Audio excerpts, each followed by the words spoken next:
Hello and welcome everybody to another Film Music House panel and discussion. We are here opening the doors of Film Music House Summer Edition, and I'm very excited to be speaking with the incredible Richard Kraft today. For those of you who have been joining us all weekend, we really appreciate you taking the time.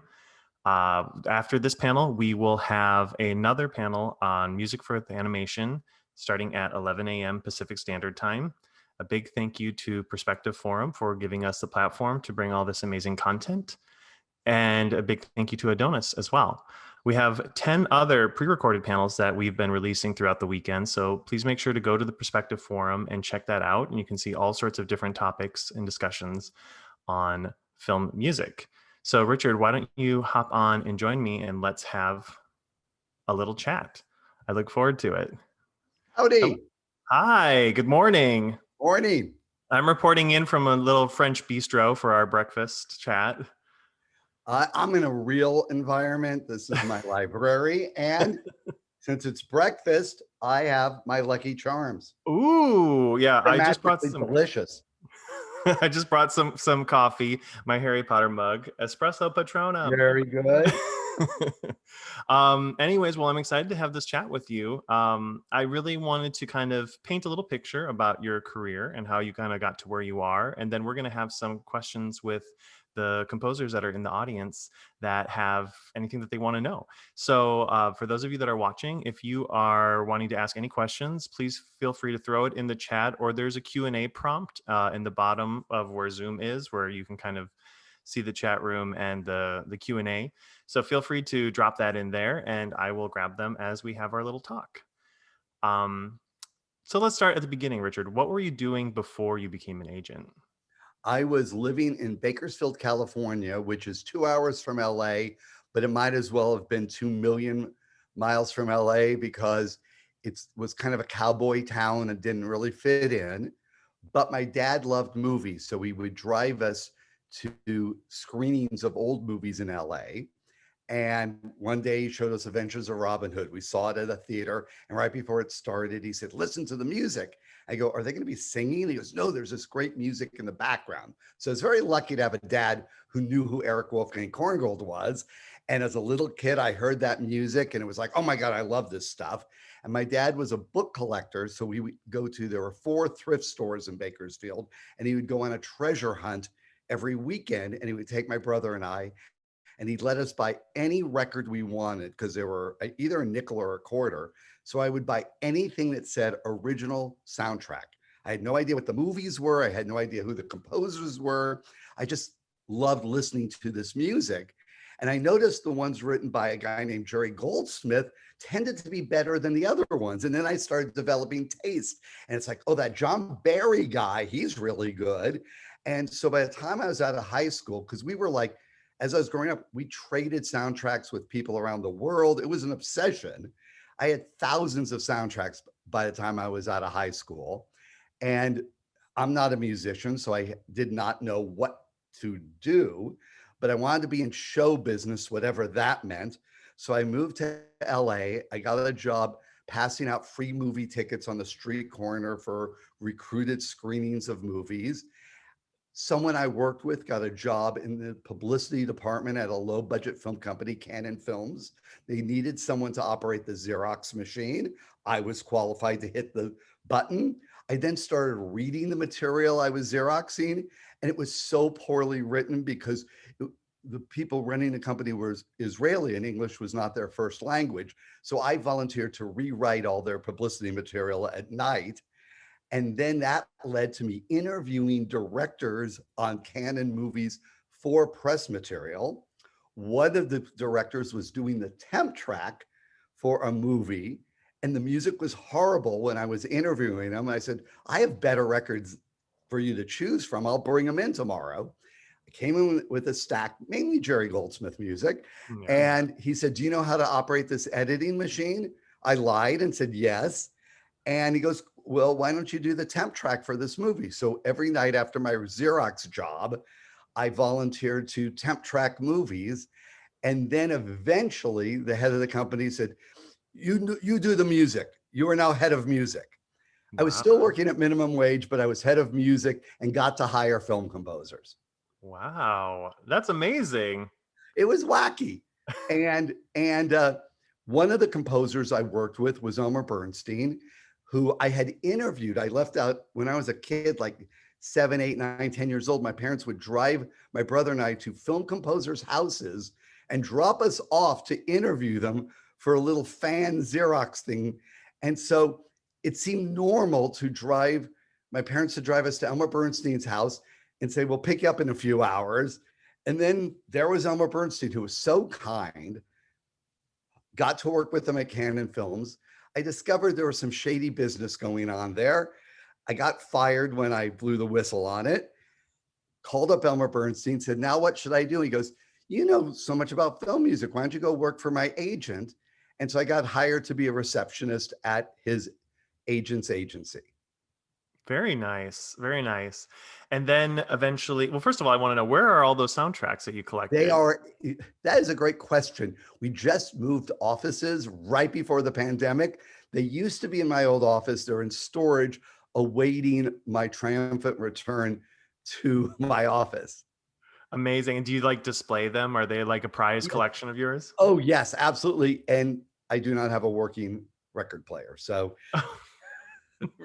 they are like the animal heads up on the wall. They are no longer living, but they are memories of this. Right.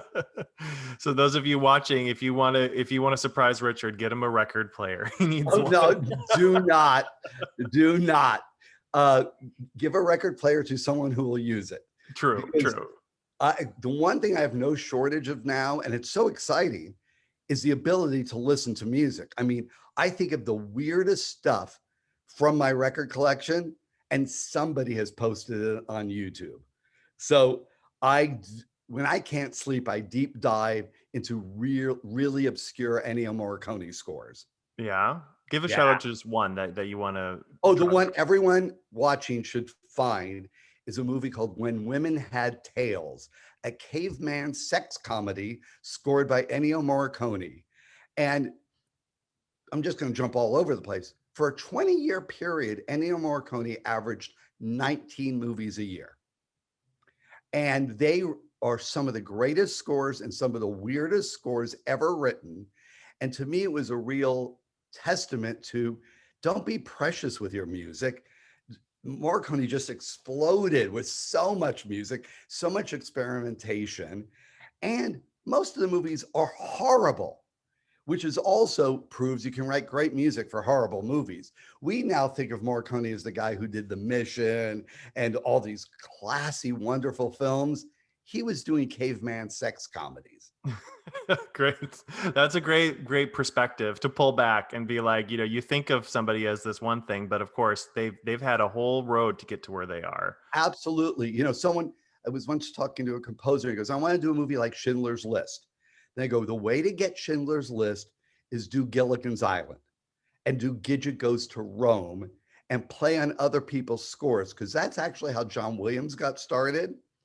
And then be open to doing a movie called Sugarland Express with a first-time director named Steven Spielberg. And even though that movie did not pan out as a success, his next movie was Jaws, and that turned out really well. Right, exactly. Yeah, there is a path for everybody, and yeah, I think that it gets lost on people. They think they need to jump from I'm a film composer to now I need to be a successful composer, and not the windy road to get there. No, if So Windy Road makes sense looking backwards, it never looks.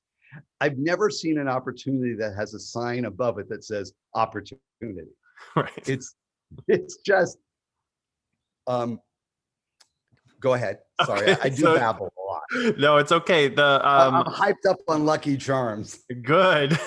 Who was the first composer you signed as when you're like, I'm going to be an agent, I need to get a client. I think I we all can tell you, historically know this, right? there's a guy named Danny Elfman. Correct. So I was couch surfing when I moved to LA. I had no money. And I was staying on the couch of a guy that I worked on a student film with somebody, and I crashed on his couch. I was flipping through his records. It was all movie soundtracks and Oingo Boingo, this band. It's like, what? And then I listened. I thought this weirdly sounds like film music. And when I got the job at that agency, I suggested we sign Danny. And they were like, he hasn't done anything. And then he got Pee-wee's Big Adventure. And I thought that was like the most phenomenal first score since Bernard Herrmann did Citizen Kane. In my mind, it was that he was that fully formed when he did it. And so I stalked Danny for a while and convinced him. It was over a year period. I would just call him up and say, here's a movie. There's this movie RoboCop. Here's Paul Verhoeven's phone number. And he'd go, I'm not really available. Then I go, here's David Cronenberg's number. He's doing this movie, The Fly. And after he was so busy with Oingo Boingo, he couldn't do anything. But eventually, after, I think it was just to shut me up, he let me be his agent. And then he started doing movies more. Amazing. And what a career ever since. I mean, it's been yeah, and which actually then Jerry Goldsmith's agent assistant called me and said, why does Danny Elfman have such a great career? And I was 28 years old at this time, and I was kind of arrogant, but just kind of, I thought, honest. I said, because I'm his agent. And she said, well, what do you think Jerry needs? And my brother, who's a huge film music fan, and I spent decades as kids, into debating what Jerry Goldsmith and John Williams should be doing, the same way other kids debate what baseball players or basketball players should or shouldn't be doing. So we were I was an armchair agent making up, well, if I helped Jerry Goldsmith, here's what I would do. So I just ended up doing what I was doing for fun with Jerry. And so having my first two clients being Danny Elfman and Jerry Goldsmith, and then my third client was Mark Shaman. So I was so blessed that I got to represent these amazing people when I was very young. And they tolerated my stupidity and inexperience, and I guess liked my enthusiasm. Well, great. Well, congratulations on that successful start, because obviously, and then you've had an outstanding run since then. But let's get into some composer questions, because I love composer questions. Yes, absolutely. I just wanted to paint the picture of where you come from and how much you love film music. I think everybody's very familiar with you on the Perspective Forum. So, which, by the way, is a life lesson. The reason there's a Perspective Forum is I got kicked off another forum, as did Adonis, because they didn't like us. And so instead, and this is just life, instead of sitting around licking our wounds like, I can't believe we just got kicked off a forum, Adonis said, if I start one, will you contribute to it? And I go, yeah, I don't want to run it, but as long as I'm not responsible, I just have to blab, I'm on board. And now it's turned into this amazing thing, including what we're doing right now. Absolutely. It all came out of being fired, basically. Right. Yeah, there is a lot to learn from failure, I think. Or I mean, not that you guys failed, but there are we moments. failed horribly. We got kicked off. We were the bad boys of a Facebook forum. But yeah, there's a lot to learn from those experiences, I think, and to pick yourself back up. Yeah. So let's jump into one of these questions. When signing a composer, what are you looking for? And you can say this relatively from this perspective of your early career to nowadays, where you're not so much eagerly signing people, but you still are looking for specific sounds. So you could ask this question to 10 different agents and get 10 different answers, because we're all different. So I can only speak for me, which is not reflective necessarily of anybody else. Since I got to start with Danny Elfman, Jerry Goldsmith, and Mark Shaman, it's sort of established I represent people that I'm crazy about, who I would be talking about them anyway, and now I'm getting paid to talk about them. Mm-hmm. So I have to be wacky, passionate, insane about the person. And so it's all about passion. And there are I mentioned a lot of composers out there, and a handful have come across my awareness. Now, there may be a ton that I would be passionate about if I was aware of them. So first I have to be aware of them. And then there's just so few that I'm insane about. And music is about 50% of my insanity towards somebody. The other 50% is, do I love them? And I attract people who are kind of similar in their passion about things and the playfulness. I mean, if you want to know what motivates me, the very first movie I ever saw was Mary Poppins. And I learned all my life lessons from the Sherman Brothers songs. And one of them is, in every job that must be done, there is an element of fun. You find the fun and snap, the job's a game. So I'm not motivated by money. I am motivated by fun. That is the leading thing in my life, is where's the goofy, wacky, crazy adventure? And when I find people who like those kinds of adventures, we succeed, and then money follows. But it's all motivated for me by how fun will this be? I wanted to just read something from Adonis. I see it here in the Q&A. It's not a question necessarily, but he says, "Good morning. I just wanted to say that Richard has been with Perspective since day one, 5 years ago, and Perspective wouldn't be the same without him. He has become the de facto mentor of our forum, and we owe him a debt of gratitude for consistently being there for the media scoring community." Thank you, Adonis, but I am doing this for fun. And I'm doing it for a second reason. I have specialized knowledge and perspectives and things that people pay me a lot of money to give to them. But I feel like I'm at a point in my life, there's a huge community of composers who aren't in sort of the boys club of inside information. And it's always felt wrong to me that it was forever kind of a narrow swatch of people who got in and got insight into, you have to be in the room where it happens. So this is sort of my attempt to create a virtual room where people, everyone, not just the select few who have such privilege and advantage, but everyone can hear what's really going on behind the scenes as best as I can share it. So that's what motivates me, is why should just a handful of people, this shouldn't be insider information.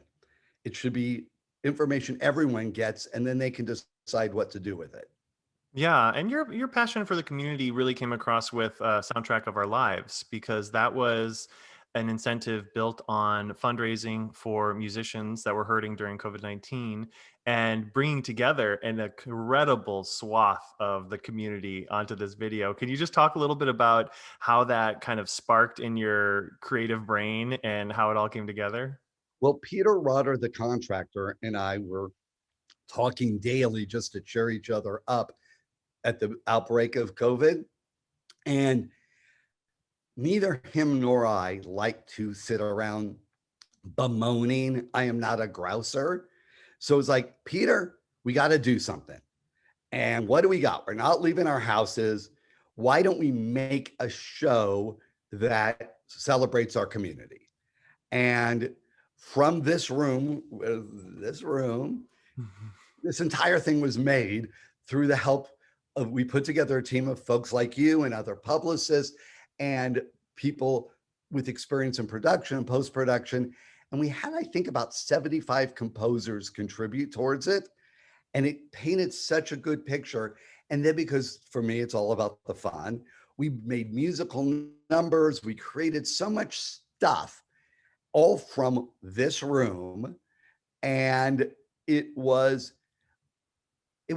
I'm so proud of what we made. And now the punchline is the end title song, which Mark Shaman wrote about end title songs, is eligible for an Emmy. So it will crack me up if a thing that started with me going, Mark, will you write this thing? And I need it in 3 days, turns into him getting nominated for an Emmy. Yeah, I would love that. Yes. And it So was yeah. really good. That's the other thing is creators like to create, and you give them something weird to do and they really like it. Mhm. I have found my clients love, like, if I can get somebody a job writing music for an attraction at Disneyland, that's a lot more interesting than doing the 17th movie in a franchise. And at least the people I work with love creative problem solving. So they like being thrown really bizarre, weird jobs. I love it. All Mhm. right. So some of these other questions. What's the best way to approach a production company or team about finding work or connecting with them? That's that is the question, and not an easy answer. So the first thing I would do is step back. The first thing is to build a body of work and relationships, because there is such a difference between someone who has scored 5 or 10 projects and somebody who has scored 0 or 1, because there's so much real world experience one needs to do the job. Composing, you can learn it in solitude. Being a filmmaker who writes music, which is what a composer is, requires filmmaking. And so all this intangible important stuff of how to work on a team, which filmmaking is a team sport and composing is a solo sport, learning how to be in a team, do that for about 10 times, and it will probably everything will change. You will have relationships which will lead to putting your work, that person saying, I love this person. Why don't you consider them? It's very, very, very almost impossible, but not impossible, to cold call somebody and say, here I am. But the most recent example of what I would say of how to do it, and it's the specific is of no importance because it's a unique specific. It's about the energy behind the specific.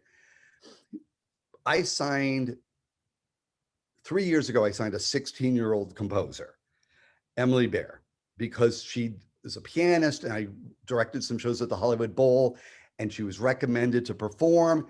And as she was working on, she was doing Hungarian Rhapsody to a Tom and Jerry cartoon live. During the rehearsal of it, she said, I want to be a film composer.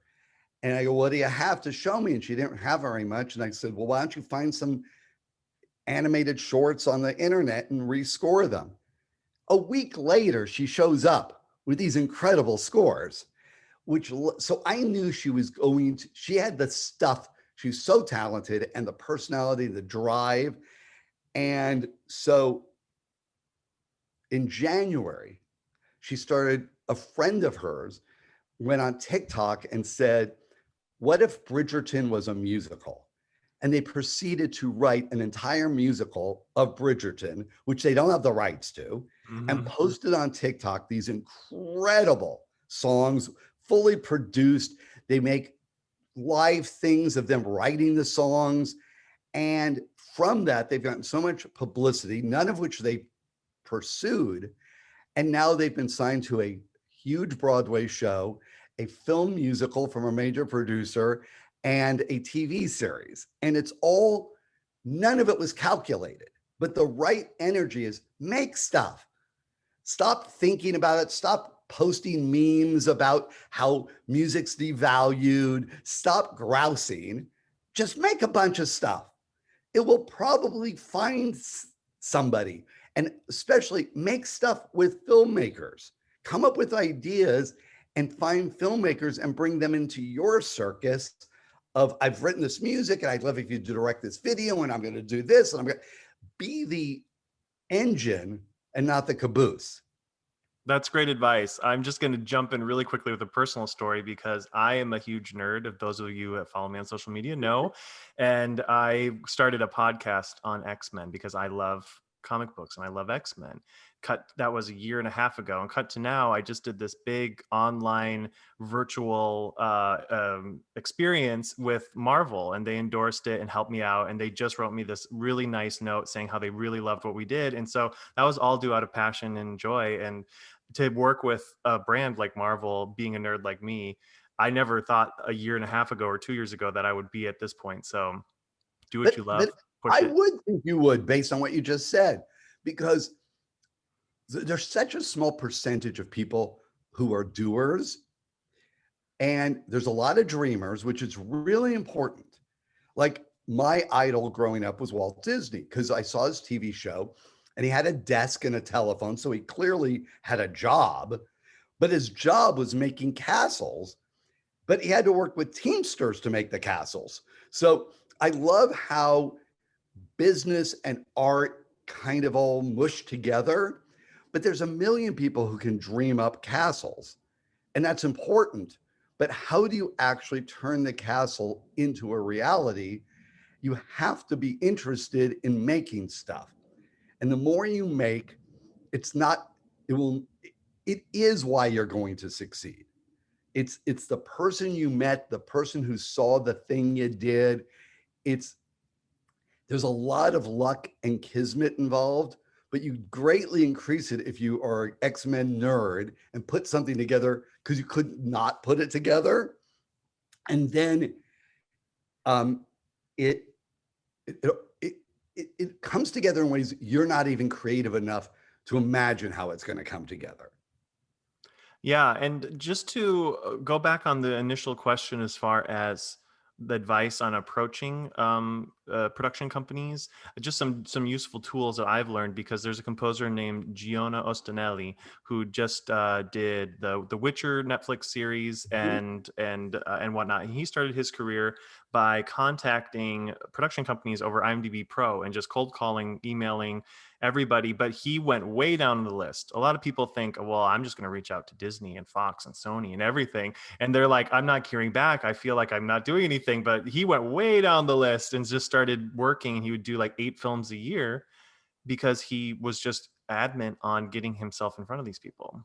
I used to teach at USC, and one of the things I suggested was, this is even pre-IMDb, there was other sources of lists of movies. I said, get the list of every movie in pre-production or production and cross out every movie you've heard of anyone associated with it. If it has a star you've heard of, a director you've heard of, you're not getting that movie. That leaves a whole lot of movies, and that's your target list. And you also, I mean, someone like Pinar Tobrick was just kept sending out music. I mean, hundreds and hundreds of submissions. And you have to sort of ignore the rejection aspect of it. Yeah. It's sort of just, it's shotgun. But I suggest not wasting your time with major productions. You're competing against everybody who's established, but that sure leaves a lot of other stuff. And you want to make all your stupid mistakes on a stupid little project. And Mm-hmm. you're going to make stupid mistakes. You've never done it before. So why not develop the skills of churning out lots of music on a daily basis? All the stupid things you didn't even know are stupid things. Get those out of the way on those first 10 insignificant things. And then you're going to be much more prepared for success when it comes your way. Absolutely. Well, you kind of answered this question that's in the chat that I want to bring up, is about working into film musicals or musicals in general. Though Mhm. if you're a film composer but you love the musicality of films and Broadway, the advice was, how would you go about making that Write a transition? musical. Yeah, exactly. I I think mean, you I said mean, it with like Emily. Chris Leonard is a perfect example. Very successful composer who wants to do musicals. I found out it's what he originally wanted to do. Oh, So I threw down the gauntlet and said, start making songs, make videos of the songs, create. And he's been doing it, and he's starting to get jobs as a songwriter and starting to be seen as a songwriter. And Bear McCreary is working on his first Broadway musical because he happened to be at breakfast with me when a Broadway producer, we were in New York, was there, and I introduced them and they started talking, and she had this crazy idea for a Broadway musical. He loved it, and now he's put together with major theater people and is writing every Friday for half the day. He writes songs for this show because he could always make the excuse, I'm too busy on my series and my films. Then it was never going to happen. Yeah. But it's just like, if you block out half a day once every week and you write, whether you have a good idea or you're inspired, it doesn't matter. It's your job on Fridays to write Broadway songs. And so I just say, write them, and you can put them on TikTok. You can put, it's like the Barlow and Bear model of don't wait for permission, just go make a bunch of stuff. And musicals are hard to write. And again, just do them, because your first one's going to be lousy. It's like the first pancake. Throw it out, get it out of the way, but you have to write the first one to get to the good one. Absolutely. Yeah. And TikTok's a great model. Obviously, you mentioned Emily's musical. There's the Ratatouille musical Yes, that is getting I so much signed love. him, the guy, Dan Mertzloff. I saw him on the James Corden show where they were talking about him doing Ratatouille, the musical, the TikTok musical. They then had him write a Thanksgiving musical, and they got every Broadway star, Josh Groban and Audrey McDonald, and they sang his Thanksgiving song. While I was watching it, I turned to my wife. I said, within 48 hours, I'm going to represent this guy. So I made it a challenge to myself to find out who he was, how to reach him, and how to sell myself to him. Mm-hmm. And it was less than 48 hours. Well, good. Well, I would say, yeah, I mean, it's because of your passion for Broadway, you are the go-to composer agent for Broadway type writers, because Well, I'm you know so how to lucky represent because, them. yeah, I mean, Alan Menken is God to me. And every year when he would win an Oscar, usually he won them two at a time. I had a dog. I loved Alan Menken and Howard Ashman so much. I named my dog Schmenken after the two of them. And I would send a paw print from Schmenken congratulating them. And again, was a super fan, and his manager passed away. And we've now been working together almost 20 years. And more recently, Pasek and Paul, I knew they were making this movie La La Land. They needed lyricists. They had a phone meeting with Damien Chazelle, the director. It went okay. No one gets hired because they have an okay phone call.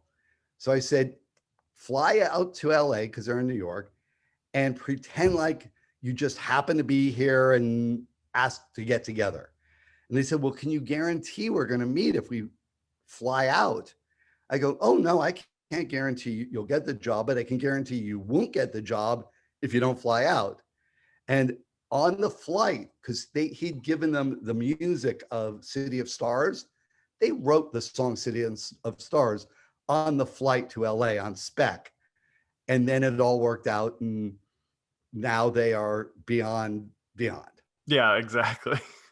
Okay. But again, I have to circle back. They're the kind of people who think that's fun. People who think crazy stuff and risks and gambles are fun versus something to dread. Can I quickly, if I had to say one thing about composing, and it's about everything. Several years ago, I decided I was going to learn how to roller skate. So I impulsively went to this roller skate thing on the pier in New York, and I hired someone for a 1 hour lesson. It was a 12-year-old kid, and he had me put on my knee pads and my wrist guards. And for 45 minutes, all he had me do was fall down. And of course, I didn't want to fall down initially, but I did. And I realized if I fall on my knees, it actually doesn't hurt. Then he said, do it on your wrist. And it's like, I'm never going to do that. And he was like, no, do it on your wrist. 45 minutes of falling down. I finally said, when are you going to teach me how to skate? And he goes, oh, you already know how to skate. Just most people spend all their energy trying to not fall down. And now that you're not afraid of falling down, you can just go skate. And he was 100% correct. The kid Wow. was like Yoda. So most composers spend most of their energy trying not to be rejected, trying not to be hurt, trying not to fail, trying not to be ripped off, trying not to. And then they're like the person who doesn't want to fall roller skating. They're like Frankenstein monster. I don't want to fall. I don't want to fall. And a car tends to go the direction you steer it. So if where you're steering something is about falling down, as in I don't want to, you fall down. You get hurt. If your energy is, I don't care if I fall down, well, then you're invincible. If you as a composer go, I don't care if I get rejected. If Pinar sends out hundreds of submissions and they don't respond, she doesn't care. She's looking for the one who does respond. And so spending so much energy, I read the forum all the time, obviously, and how much is devoted to, I don't want to get ripped off. I don't want to be taken advantage of. I don't want to be exploited. Now, I don't mean dreadful exploitation of humans. I'm just saying someone doesn't want to pay you for a score when you're not even ready to score movies. That is not exactly exploitation, and someone could see it differently. But to me, it's like, if you have a different way to end up with those 10 first scores and people pay you for them, fantastic. But that isn't likely. So why not just take a different approach, which is, I want to score 10 movies. How do I get there? Who's got movies for me? I'm just wanting to learn. I want to learn. I want to get good at this. I paid for college. No one paid for me to go to college. Some people, I paid for grad school. No one paid for me to go to grad school. How about I'm in real life? Why is someone paying me for real life when I'm not skilled or ready for that job yet? Yeah, absolutely. Well, it's just like the whole process of interning, the working for free and then kind of proving yourself that you're useful and then working your way up. Money, you know what? The money's always so lousy at the beginning. That's not a way to support yourself. Is now maybe some people can do it. To me, it puts so much pressure on a person when the money is usually something that comes later.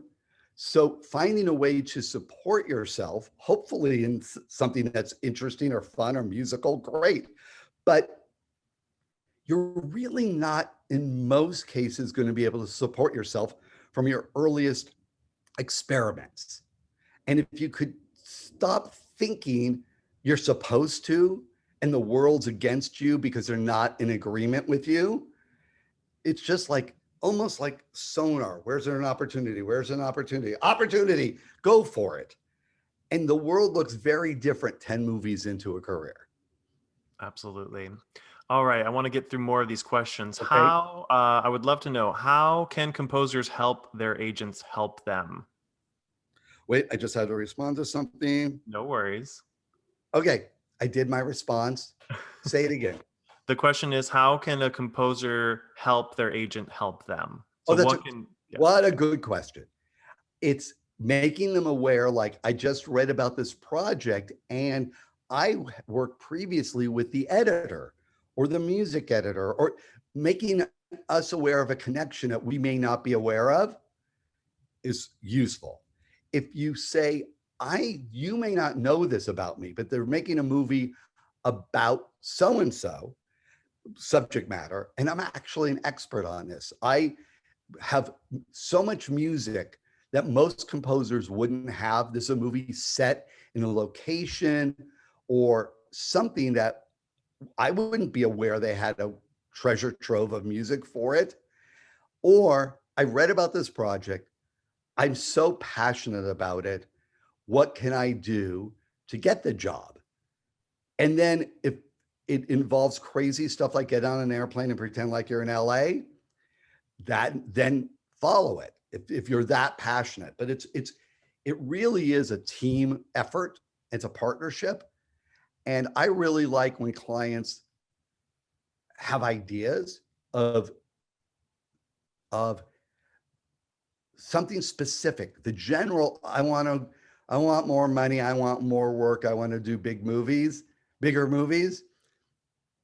a little generic in a comment, but I really like when there's something focused and targeted.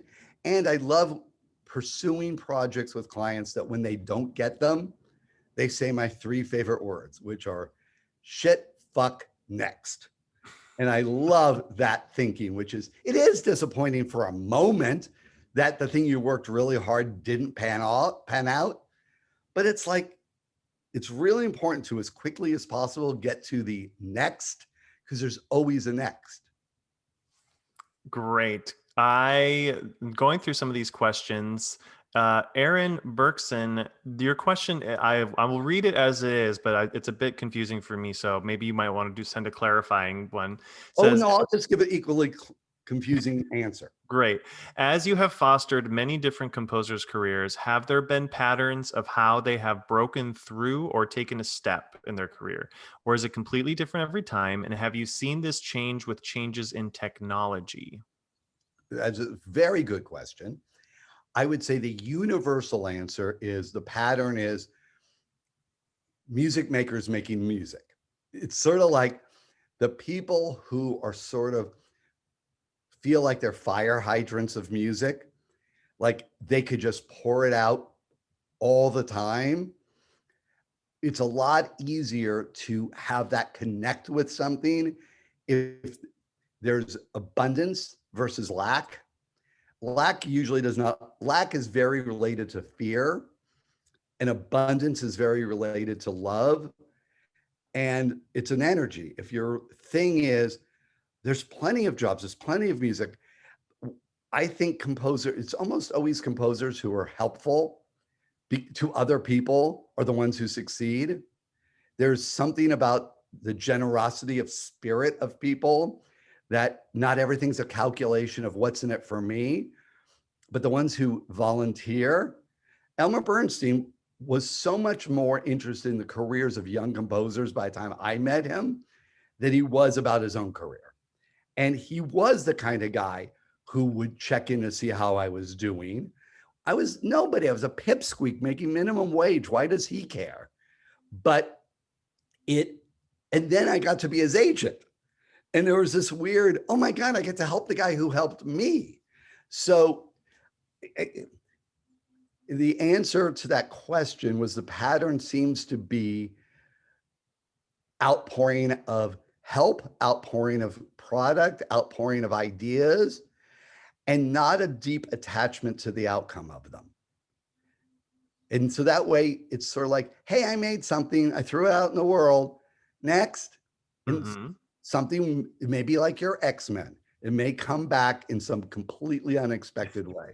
Yeah, so I enjoy it. So, it's not about the result, as you said. It's just about the fact that I enjoy doing it.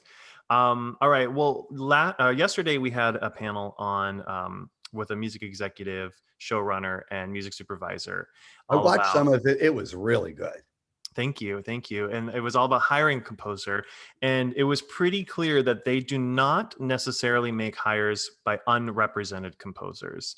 So I want to kind of shift the conversation into how composers can best present themselves for representation. When is the right time for them to approach an agent? There's always the saying, wait for an agent to call you, don't call them.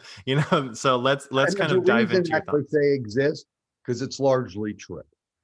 Now, there are exceptions to everything. Mm-hmm. The best way for someone to show up on my radar is a recommendation from somebody I really respect. So if somebody reaches out to me and says, oh my God, I heard this amazing score, you should hear it, I will listen to it because of that. If there's a movie I happen to see, I saw this years ago, a movie called Dead Calm with Nicole Kidman, and it was the most original score I had heard in such a long time. And I knew the movie was made in Australia, and there was a guy named Graham Revell. So I just called up directory information. He probably lived in Sydney or the other place people live in Australia. And it was Sydney, and I got his phone number and called him up. I sold Graham Revell on probably a dozen movies before I ever actually met him. And then he moved to America, and we did like 60 movies together. But I think worrying about it, getting an agent, probably if you get an agent too early in your career, they probably aren't that good of an agent. So there's a handful of good agents, and you can figure it out by looking up the agencies and seeing who they represent and seeing what you think of the careers of the people they represent. But even when you have an agent, especially early, you're lucky if you get a fraction of that agent's time. You're going to get an hour a week of them paying attention to if you're lucky. And you need someone working, you know, 8 hours a day, every day. So you still have to be your own agent, even when you have an agent, until you get to another level. So just be prepared to be your own agent and get rid of the concept that Superman's going to fly in and make your life easy because now you have an agent. You need to be a hustler in a good way, not a bad way, for yourself anyway. And a good agent can then parlay that into lots of stuff and make lots of introductions that you would not normally have. But you already have to be good at this. I mean, when I taught at USC, one of my classes was, the entire class was how to make a phone call. And say you got somebody on the other end of the phone call. What are you going to say about yourself? Mm-hmm. And most composers are not very good at talking about themselves. And they should get good at it. And I actually posted a video about this on the forum. It's like, just because you weren't good at playing a piano before you played the piano, you just had to practice it a lot. And knowing how to speak to people who are filmmakers takes a lot of practice. And that's one of the good things about being an assistant to a composer is you get to be a fly on the wall and see how a composer and a filmmaker talk to each other. There's no book on this subject. There's no class, yet it's one of the most vital things to know. And so any opportunity to be in a room is really great. And you can be in a room without being paid to be in the room. You can say, hey, I really want to be in the room with you. I love doing Starbucks runs. I mean, Chris Bacon started, he was a student of mine. He left, graduated, got a job working for James Newton Howard. James Newton Howard's studio, every night, somebody went to the bathroom on the steps. Now, it wasn't going to be James Newton Howard who went and cleaned it up. It was going to be Chris Bacon. And that went on. And shortly thereafter, Howard Shore was kicked off of King Kong. And James Newton Howard got a few weeks to get it scored. And he turned to the guy who he knew he could count on and said, figure out how I can do this and the logistics and figure out how I can be talking to Peter Jackson, who's in New Zealand.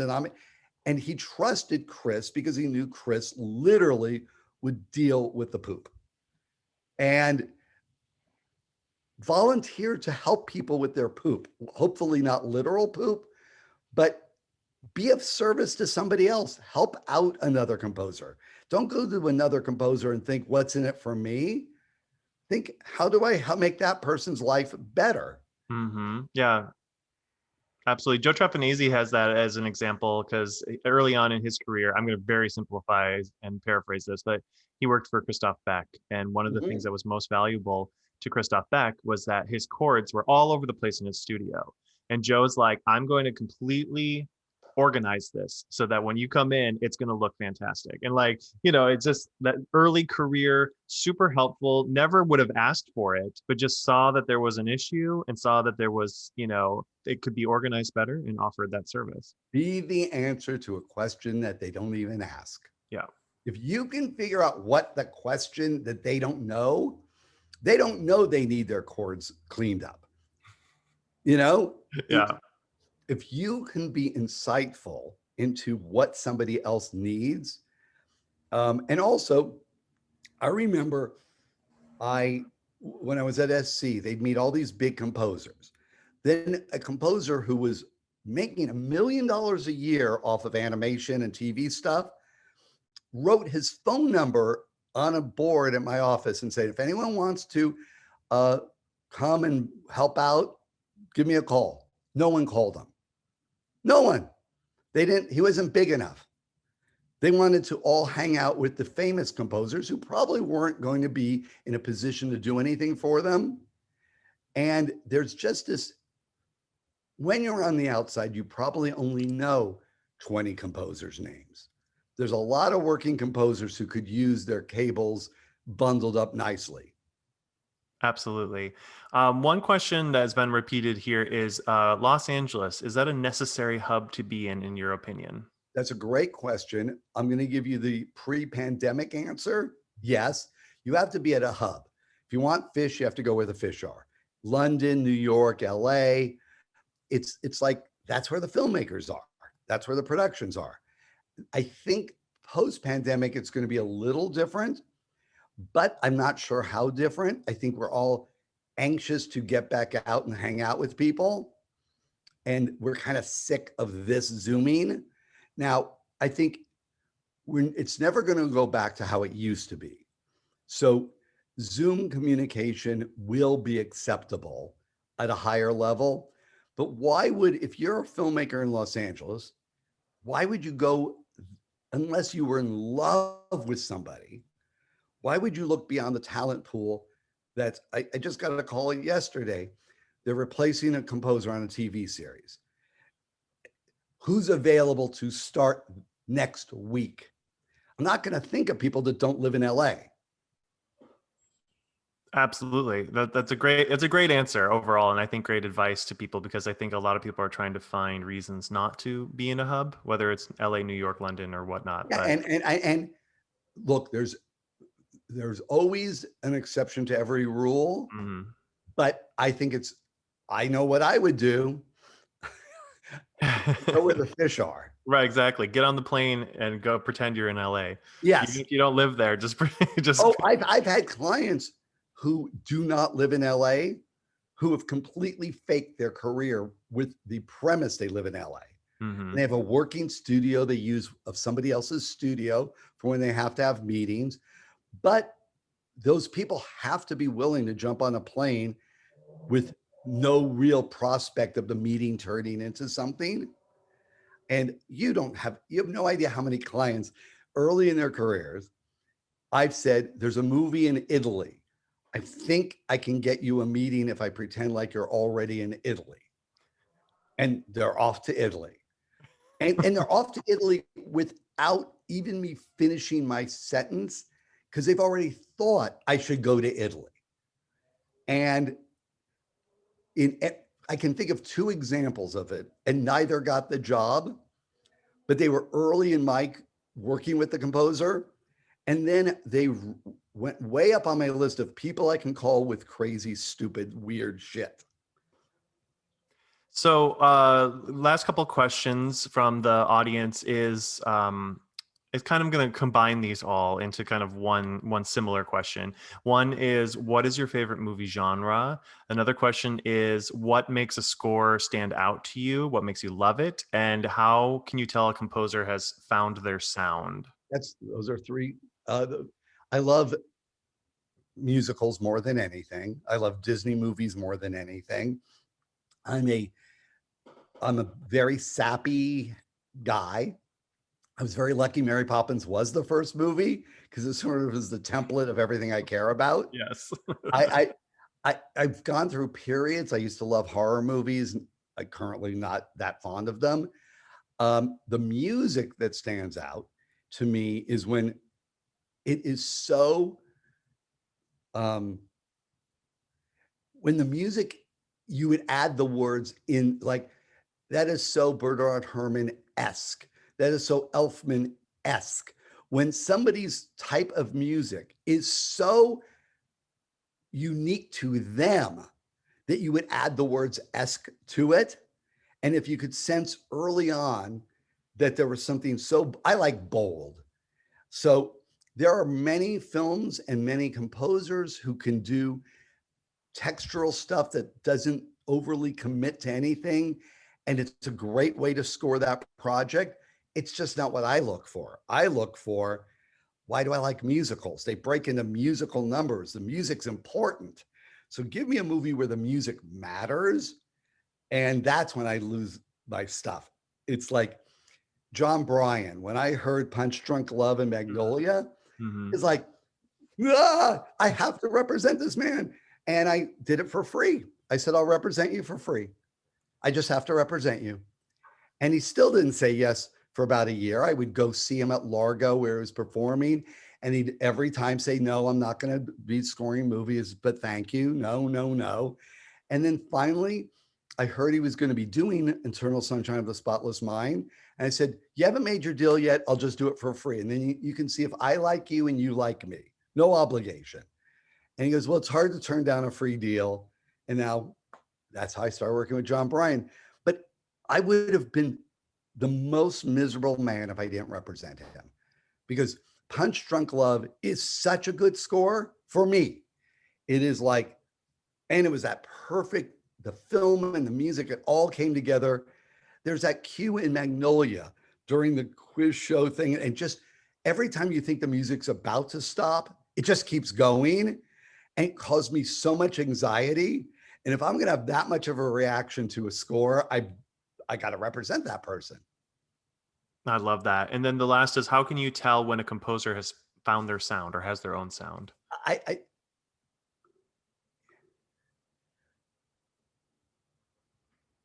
know when they haven't. Yeah. Most stuff sounds like most stuff. And it is so rare that something doesn't sound like I used to have a box of CDs during those days, and I would hold them up to my class at SC and say, do you want to listen to this? And they were like, how would we know if we want to listen to it? I go, you tell me. So then all of a sudden, the packaging of the CD mattered. So we put them in 3 stacks. They vote. Ones we want to listen to, maybe, and don't. And the ones that don't were ones that had a piece of binder paper ripped off and shoved in the jewel case. And the equivalent would now be you go to their website and it looks like garbage, or they don't even have one. Mm-hmm. And then I have a 24-second rule. Let's listen to it for 24 seconds and see if we want to listen to it anymore. Now, the music you send out to get a job is not the same as scoring a movie. It's a commercial for yourself. So if you haven't said anything in the first 24 seconds of your commercial for yourself, they're not going further. No one's that interested. Mm-hmm. So I would stop at 24 seconds, and the class would vote whether they wanted to hear any more of it. Rarely did they want to hear any more of it. We would guess what the next 24 seconds was going to sound like. We were almost always right. And boy, when you hear something that stands out, it's so obvious in a way. And so you found your voice when other people really want to hear your music, not have to hear your music. We're almost at the end of our scheduled time. I know we've said we can go a little bit longer, so I'm going to try to get through these questions for you guys. Thank you so much for We're gonna hanging have in some there. more Lucky Charms. Eat some more Lucky Charms. So one of the questions is, how do I change my career from doing free work to some payment work so that they can basically pay their bills? Okay, that is the question. I'm only going to give my own opinion, which is don't make that the question. You will know when the shift from free work to pay work will become when there's a demand for you. You don't get to decide in a way when you make the switch. It's when the world makes the switch. If you have, hopefully what happens is somebody you did free work for does another project and they can pay you something on it, or you do 2 projects with them and then you can get paid for it, or you did something that played at film festivals and someone approaches you to do it. But you have to get a lot of good paying jobs to support yourself with composing. And so I would rejigger the question to how can you survive how can you stay at craps table. How long can you afford to be there until a roll of the dice pays off for you? And it's like my actor friends, they all know the question isn't who's the most talented actor, it's who can stay in the game long enough for the lucky break to happen. And lucky breaks don't tend to happen in the first, second, third year of something. Sometimes they do. There's those wacky stories, but most of the time it's a grind. Yeah. A You know? 10-year commitment minimum, people Yeah. always tell me. Yep. And here's the other thing. NASA has very few astronauts, but a lot of people work at mission control. So there's orchestrators, there's copyists, there's arrangers, there's demo, mock-up people. There are a lot of jobs that are not the composer, and that's a source of income, or a job that you know has nothing to do with your dream. So you can just do your job during the day and do your dream job in the evenings. But it sadly or real is you're going to know when you can switch to paying jobs when you start getting offered paying jobs. And on the topic of all this extra roles in the industry, how would somebody approach a established composer to become an assistant? That is a great question of which I have no answer. I don't know how it happens. Besides that guy writing his phone number, no one calling him, I do not know the answer. When people write to me asking, I don't forward it to the composer because I'm not the right conduit for it. Mm-hmm. And I don't know. So that'd be a great question to ask composers. Where did you find your assistants and what do you like when you're looking for? I do tend to know they mainly want people who can do technical stuff. So Right. you're a whiz at the tech stuff, you're more valuable. Mm-hmm.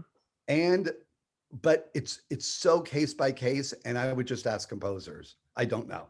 The only thing that I know about it, because I'm in the same boat, people write me, and anybody that has written me saying, "Can you please get my resume in front of XYZ?" It never turns into an assistantship. But all I know is that the composers, are asking for referrals. It's the word of mouth. Yes, they I ask don't know. yes. They ask other composers, who would you recommend? They ask their assistants that exist already. Do you have a buddy that wants some work? Do you have a friend that is looking for something? Like that's the only advice I can kind of give on that level. Um, so a question from a high school senior. My passion is electronic music, composing and producing. Do you see a place for electronic music in film scoring? I'm going to put it a different way. Do you see a place for it? I doesn't matter what I think. It's what do you think? And if you're great at it, you know, the non-jazz score to Soul was fantastic and leaned heavily into electronics. At least that's what it sounded like to me. But I wouldn't even ask those questions. Mark Shaman became a film composer because he was Bette Midler's music director since he was 16. And that wacky road led to a bunch of stuff, which led to film composing. So if you love the music you're making, keep making it and find film clips and rescore them using your music and what would have been like if your electronic music was in that movie. And you experiment, which is a long way of saying don't ask for permission. If you love what you're doing, you will probably find it because you love it so much. Absolutely. Let's see. Let's get to some of these other ones. Do you think it's doable to move from production music composer to film score composer? And how do you illustrate that pivot? I think it's a really hard pivot because one of them has nothing to do with being a filmmaker, has nothing to do with interaction. So at best, and it's still a good best, you get a great library of your own music. So that's great. But it's missing the interaction and music custom made, which is what film scores are. So it can be a trap where But a lot of composers came doing production music. So I think if you solely leaned into it and then woke up one day and going, I now want to make custom made music for filmmakers, you got to start probably at the beginning, but with a great library of music to show why you're so good. But they're somewhat unrelated. I can agree with that. And the only piece of advice I can give is separate the identities of it. You can write commercial music and production music under a different moniker, and not have it influence people's opinions of you as a film composer as well. So there's no clear answer to that, but that's what some of the composers that I've worked with And do. what a great opportunity to create produced music. Mm-hmm. I mean, a film composer typically, and some composers can chime in, but it's like you write 2 to 4 minutes of music every day. So just having the muscle to write 2 to 4, that has nothing to do with inspiration. That has to do with they're waiting on the dub stage. So you have to write music every day of your life, and you have to mock it up, and that requires so much exercise of doing that. So anything, if it's production music, if it's contributing music to a friend's bar mitzvah, it really doesn't matter.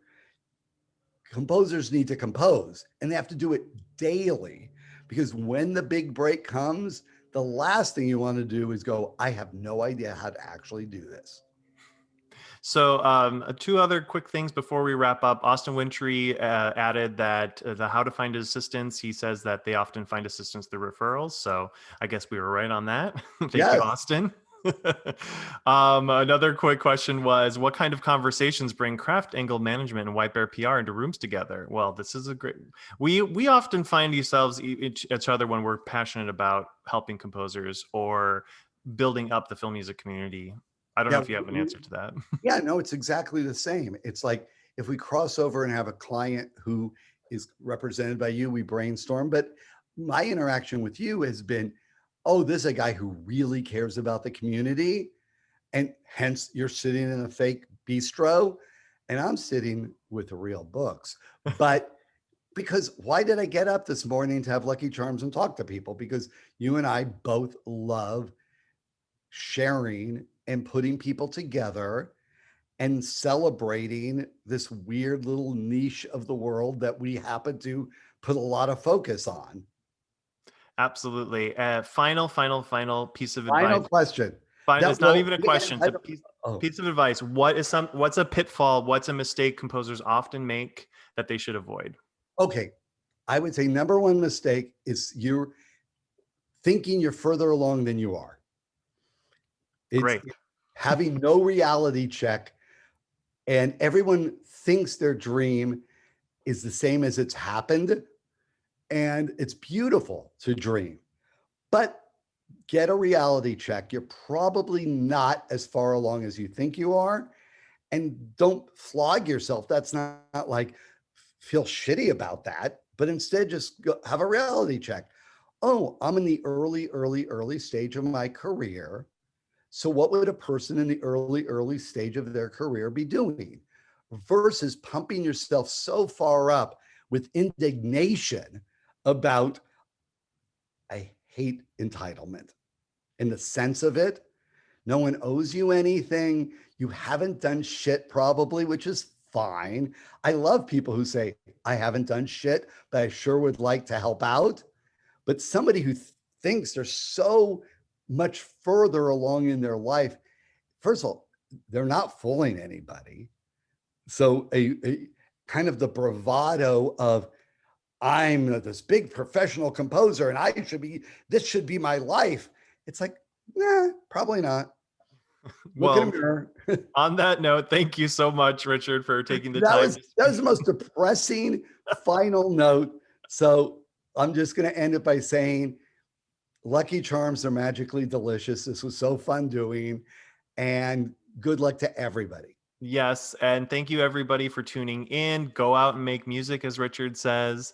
A big thank you again to Perspective Forum and Adonis, and a big thank you to the White Bear PR team. We haven't thanked Kyrie and Andrew and Adriana and everybody in our team that helps put this together. It's pretty cool.